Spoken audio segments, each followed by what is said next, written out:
بنگلہ دیش کے تاریخی پارلیمانی انتخابات BNP نے میدان مار لیا۔ 2/3 اکثریت حاصل کرنے میں کامیاب BNP اتحادی جماعتوں نے 299 میں سے 213 نشستوں پر کامیابی سمیٹ لی۔ جماعت اسلامی 68 نشستوں کے ساتھ دوسری بڑی جماعت بن گئی۔ نیشنل سٹیزن پارٹی صرف 6 نشستیں حاصل کر سکی۔ خالد ضیاء کے بیٹے BNP کے سربراہ طارق رحمان ڈھاکہ بوگرا کی دونوں نشستوں پر کامیاب۔ امن و امان اور خواتین کا تحفظ اولین ترجیح قرار۔ UAE نے پاکستان کی قرض واپسی کی مدت میں مزید 2 ماہ کی توسیع کر دی۔ UAE نے 17 اپریل 2026 تک رقم کو رول اوور کرنے پر رضامندی ظاہر کی۔ اعلیٰ عہدیدار کی تصدیق۔ اعلیٰ سرکاری ذرائع کا کہنا ہے عرب امارات نے یہ مختصر مدتی توسیع 6.5% شرح سود پر دی۔ متعلقہ حکام کی جانب سے باقاعدہ منظوری کسی بھی وقت موصول ہونے کی توقع۔ پاکستان IMF کے مابین تیسرے جائزے مذاکرات سے امارات کے اس اقدام کو اہم قرار دیا جا رہا ہے۔ وزیر داخلہ محسن نقوی کے اسلام آباد ماڈل جیل اور نیشنل پولیس اکیڈمی میں زیر تعمیر ہاسٹل کے دورے۔ ماڈل جیل اور زیر تعمیر ہاسٹل کے تعمیراتی کاموں پر پیش رفت کا جائزہ لیا۔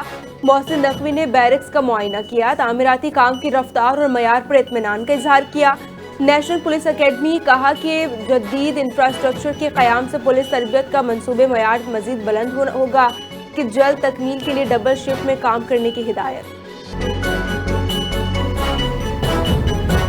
انسداد دہشت گردی اور باہمی تجارت میں پاکستان کی کلیدی کردار کی دنیا معترف۔ معاون امریکی وزیر خارجہ پال کپور کا کہنا ہے پاکستان انسداد دہشت گردی میں امریکہ کا خطے میں انتہائی اہم شراکت دار ہے۔ امریکہ پاکستان کے درمیان معدنی وسائل، توانائی، زراعت کے شعبوں میں 2 طرفہ تعاون مسلسل فروغ پا رہا ہے۔ اس سے قبل امریکی صدر ڈونلڈ ٹرمپ اور اہم امریکی عہدیدار نے پاکستان کے انسداد دہشت گردی میں مؤثر کردار کا اعتراف کیا۔ پاکستان نے افغان سرزمین پر دہشت گرد گروہوں کی موجودگی پر شدید تشویش کا اظہار کر دیا۔ اقوام متحدہ کی سلامتی کونسل میں پاکستانی مندوب عاصم افتخار کا 2 ٹوک موقف۔ کہا کہ افغان سرزمین پاکستان کے خلاف دہشت گردی کے لیے استعمال ہو رہی ہے۔ حالیہ حملوں میں 80 بے گناہ پاکستانی جاں بحق۔ منصوبہ بندی افغانستان میں ہوئی۔ طالبان افغان زمین کسی ملک کے خلاف استعمال نہ ہونے دیں۔ افغانستان میں انسانی بحران اور خواتین کے حقوق کی صورتحال پر بھی تشویش کا اظہار۔ وفاقی وزیر بحری امور جنید انوار چودھری کی زیر صدارت اعلیٰ سطحی اجلاس۔ پورٹ قاسم پر C2 اسٹیل منصوبے کی تفصیلی پیش رفت کا جائزہ۔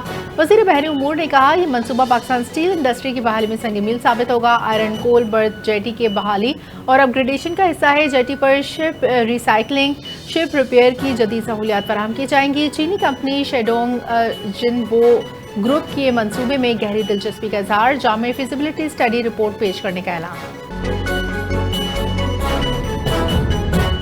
صدر مملکت آصف علی زرداری اور وزیر اعظم شہباز شریف کے درمیان ملاقات۔ ملک کی سیاسی اور معاشی صورتحال پر تبادلہ خیال کیا گیا۔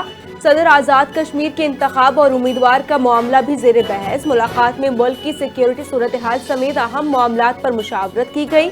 وزیر اعظم نے صدر مملکت کو غزہ اجلاس میں شرکت پر اعتماد میں لیا، جبکہ ملاقات کے دوران دونوں جماعتوں کی مرکزی رہنما بھی موجود رہے۔ اہم قومی اور داخلی سلامتی کے امور پر بھی بات چیت کی گئی۔ پیپلز پارٹی اور مسلم لیگ نون کے درمیان ورکنگ ریلیشن شپ بہتر بنانے پر اتفاق۔ ایران میں جاں بحق 3 پاکستانیوں کی لاشیں پاکستان پہنچ گئی۔ شناخت کے بعد اصغر علی عبدالباسط کی تدفین۔ گجرانوالہ لائی گئی میت کو حمزہ احسان کے برسر نے ماننے سے انکار کیا۔ اصل بیٹی کی لاش تلاش کر کے حوالے کی جائے، والدہ کا مطالبہ۔ تینوں نوجوان دسمبر میں پاکستان سے عراق کے لیے روانہ ہوئے تھے۔ تینوں افراد برفانی طوفان میں پھنس گئے تھے، جس کے باعث جان سے ہاتھ دھو بیٹھے۔ FIA کے واقعے میں ملوث انسانی اسمگلرز کے خلاف کارروائی جاری۔ انسانی اسمگلر احسان شاہ کو گرفتار کر لیا۔ کراچی کے علاقے بلدیہ مشرف کالونی میں گھر پر فائرنگ۔ خاتون سمیت 3 افراد جاں بحق ہو گئے، 1 خاتون زخمی ہو گئی۔ زخمی خاتون کو اسپتال منتقل کر دیا گیا۔ پولیس کا کہنا ہے کہ واقعے کی تحقیقات جاری ہیں۔ ابتدائی طور پر ذاتی دشمنی کا نتیجہ معلوم ہوتا ہے۔ FC بلوچستان ساؤتھ کے زیر اہتمام تربت میں نوجوانوں کے روزگار سے متعلق کیچ سیمینار سوئم کا انعقاد۔ مقامی سیاسی سماجی شخصیات، میڈیا نمائندگان، طلبہ کی بڑی تعداد میں شرکت۔ کہا جنوبی بلوچستان میں کاروبار کے وسیع مواقع موجود ہیں۔ شرکاء کو روایتی ڈیجیٹل شعبوں میں دستیاب مواقع پر تفصیلی بریفنگ دی۔ IGFC بلوچستان ساؤتھ نے تعلیم، ہنر، محنت، مستقل مزاجی پر زور دیا۔ اختتامی سیشن میں سوال جواب کے دوران نوجوانوں کی پراعتماد شرکت کو سراہا۔ गिलगित बल्तिस्तान स्काउट्स के 70वें बैच की पासिंग आउट परेड का शानदार इनकाद। 450 जवानों ने कामयाबी के साथ तरबियत मुकम्मल की। तकरीब के मेहमान खुसूसी commander force command northern areas FCNA थे। मेहमान खुसूसी ने पास आउट होने वाले जवानों को मुबारकबाद दी और उनकी मेहनत और लगन को सराहा। Commander force command northern areas FCNA ने कहा कि गिलगित बल्तिस्तान स्काउट्स GB के बहादुर मुहाफिज हैं जो हर लम्हा मादरे वतन के दिफा के लिए तैयार रहते हैं। मेहमान खुसूसी ने नुमाया कारकर्दगी दिखाने वाले जवानों में इनामात भी वफाकी दारुल हुकूमत में ऑनलाइन टैक्सी बाइकिया सर्विस की रजिस्ट्रेशन का मामला 2 रोज में मजमूई तौर पर 742 ड्राइवर्स की जानिब से रजिस्ट्रेशन मुकम्मल। गैर registered online taxi Bykea service के खिलाफ कार्रवाई। DC इस्लामाबाद का कहना है taxi Bykea driver Islamabad city app पर बासानी ऑनलाइन रजिस्ट्रेशन कर सकते हैं। शहरी QR कोड की मदद से चंद सेकंड्स में ड्राइवर्स का रजिस्ट्रेशन स्टेटस चेक कर सकते हैं।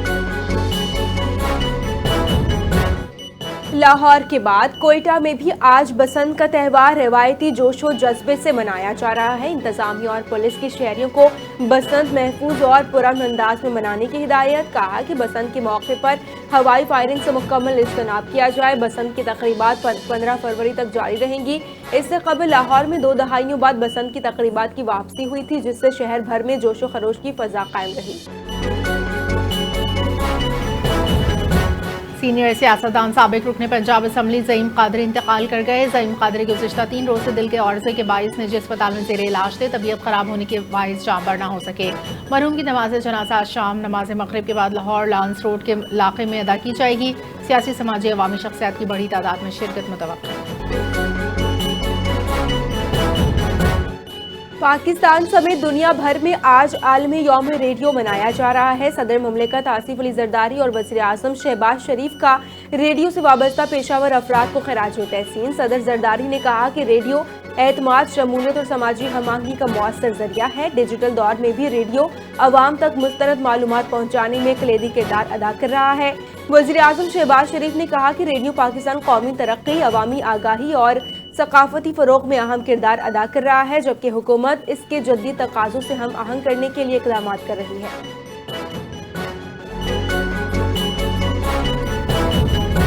SIFC के ताबुन से पाकिस्तान चीन के ज़राई लाइव स्टॉक शोबे में शराकतदारी में अहम संग मील। ये पेशरफ जनवरी में चीनी वफ़द के पाकिस्तान दौरे 2026 चीन पाकिस्तान एग्रीकल्चर इन्वेस्टमेंट कॉन्फ्रेंस के बाद सामने आई।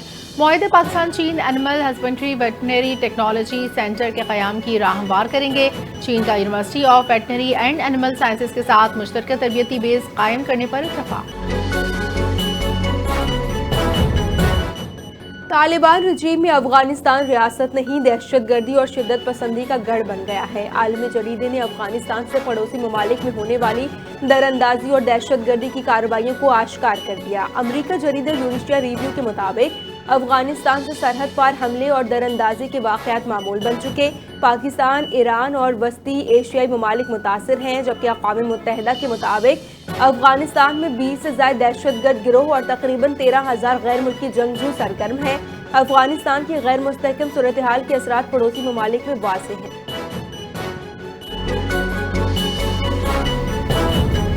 जाली डिग्रियों के वसी नेटवर्क सफारती नाकामी के बायस भारतीय तलबा बैरून मुल्क तालीम से महरूम होने लगे। बैरून मुल्क भारतीय तलबा की तादाद में बड़ी तनज़्ज़ुली ने नाअहल मोदी सरकार की तालीम दुश्मन पॉलिसी को बेनकाब कर दिया। भारतीय जरीदा NDTV के मुताबिक गुज़िश्ता 3 बरसों में बैरून मुल्क जाने वाले भारतीय तलबा की तादाद 31% तक रिकॉर्ड की गई। ट्रिब्यून के मुताबिक 6,26,000 रह गई। भारतीय वज़ीर तालीम कांता मजदार ने ये एदाद-ओ-शुमार राज्य सभा में तहरीरी सवाल के जवाब में फराहम। अमेरिका ईरान के साथ डील करने की कोशिश कर रहा है। उम्मीद है आइंदा हफ्ते तक मुआहिदा तय पा सकता है। अमेरिकी सदर डोनाल्ड ट्रंप का ईरान से मुमकिन मुआहिदे पर बड़ा बयान। सदर ट्रंप ने खबरदार किया कि हमें मुआहिदा करना ही होगा, वरना सूरत हाल बहुत तकलीफदेह हो जाएगी। अगर ईरान ने इस बार भी इनकार किया तो फिर कहानी मुख्तलिफ होगी और हालात इसके लिए मुश्किल हो जाएंगे। ईरान को बहुत पहले ही मुआहिदा कर लेना चाहिए था। यूक्रेन के मसले पर नेटो वज़ीर दिफा का इजलास। बरतानिया ने यूक्रेन को $205 मिलियन देने का वादा कर लिया। बरतानवी वज़ीर दिफा जॉन हेली का कहना है इमदादी रकम यूक्रेन को अमरीकी हथियार खरीदने में मदद देगी। यूक्रेन जंग के खात्मे के लिए अमरीकी इक़दाम खुश आइंद है। यूक्रेनी वज़ीर दिफा का कहना है रूस हमारे खिलाफ ज़मीनी जंग में कामयाब नहीं हो सकता। शराकतदारों से कहते हैं रूस पर से पाबंदियां बढ़ाएं। बेलारूस ने ड्रोन के खिलाफ लेजर हथियार मुतारिफ करार दिया। शहरी इलाकों में फौजी और सिविलियन तंसीबात की हिफाजत के लिए इस्तेमाल किया जा सकता है। आलमी मीडिया के मुताबिक ये हथियार बेलारूसी कंपनी लिमिटेड ने सऊदी अरब के रियाद में वर्ल्ड डिफेंस शो 2026 में पेश किया। यह हथियार ड्रोन्स की निगरानी और उनके हदफ का तयन करने वाले ऑप्टिकल सिस्टम को तबाह करके हर किस्म के ड्रोन्स को नाकारा बनाने की सलाहियत रखता है।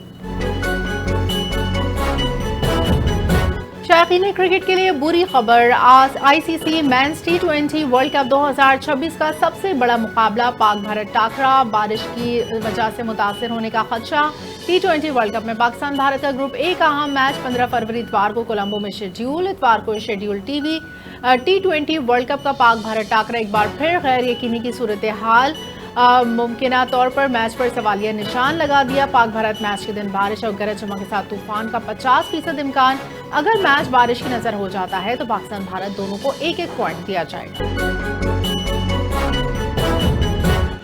और मारूफ तरक्की पसंद शायर फैज़ अहमद फैज़ का आज यौम पैदाइश मनाया जा रहा है। वो अपनी शायरी के जरिए जुल्म, नाइंसाफी और जबर के खिलाफ जिद्दोजहद के लिए जाने जाते हैं। फैज़ अहमद फैज़ उर्दू शायरी का ऐसा बुलंद पाया नाम है जिसकी गूंज दुनिया के बेशतर ममालिक में सुनाई देती है। अपनी शायरी और नसरी तहरीरों में मजलूम इंसानों के हक में आवाज़ उठाई, इंसान पर इंसान के जबर को कबूल करने से इनकार किया, कैदो बंद की सोबतें भी उठाना पड़ी। फैज़ अहमद फैज़ को रूस के लेनिन अवार्ड समेत मुतअद्दिद आलमी और कौमी एजाज़ात से नवाजा